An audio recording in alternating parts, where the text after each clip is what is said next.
Au commencement, Dieu créa le ciel et la terre. Il y a trois personnes en Dieu. Dieu le Père, Dieu le Fils et Dieu le Saint-Esprit. Et les trois sont un. C'est le véritable Dieu vivant. Les trois sont distincts et pourtant les trois sont un.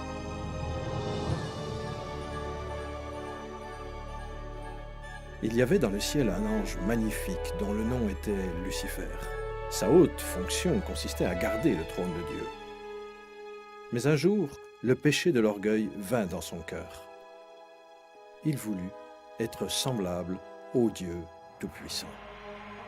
Dans sa folie, Lucifer entraîna beaucoup d'anges avec lui pour tenter de s'emparer du ciel.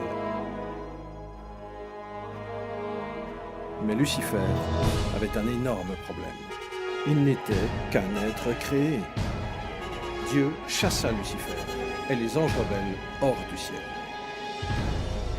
Ces anges déchus devinrent des démons et Lucifer devint Satan.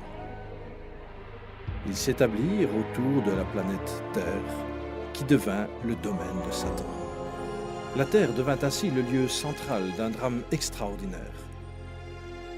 Et un des acteurs principaux allait y faire son entrée.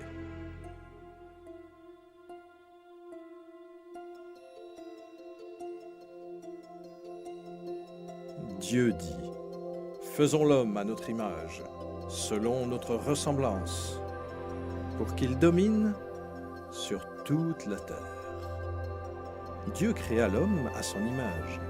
Il le créa à l'image de Dieu. Hommes et femmes, il les créa. L'Éternel Dieu forma l'homme de la poussière du sol, et il insuffla dans ses narines un souffle vital, et l'homme devint un être vivant. Adam était parfait. Il était créé pour vivre éternellement. Satan était furieux. Son territoire était envahi par une nouvelle créature, appelée homme.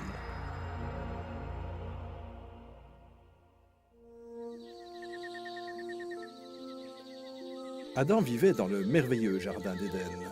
Il donna un nom à tous les animaux que Dieu le Fils avait créés. Adam était en harmonie avec Dieu, et Dieu lui donna la domination sur tous les êtres vivants. Mais Satan haïssait Adam et voulait le voir mort. Et l'Éternel Dieu donna ce commandement à l'homme: « Tu pourras manger de tous les arbres du jardin, mais tu ne mangeras pas de l'arbre de la connaissance du bien et du mal. Car le jour où tu en mangeras, tu mourras. » Et l'Éternel Dieu dit, « Il n'est pas bon que l'homme soit seul. Je lui ferai une aide qui sera son vis-à-vis. » Alors Dieu créa Ève en la tirant d'une côte d'Adam. Leur vie dans le jardin était vraiment paradisiaque.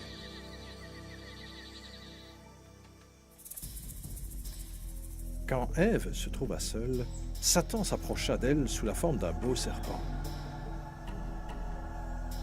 Par le mensonge, il la tenta pour qu'elle mange le fruit de l'arbre défendu. Ève fit une tragique erreur.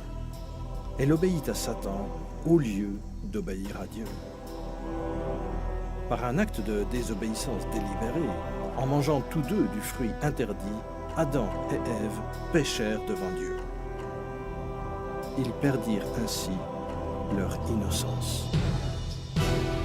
Tous deux moururent spirituellement et le péché, tel un virus, se transmit à tous leurs descendants.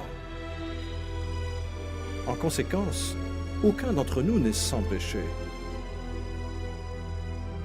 Dieu a de la haine pour le péché.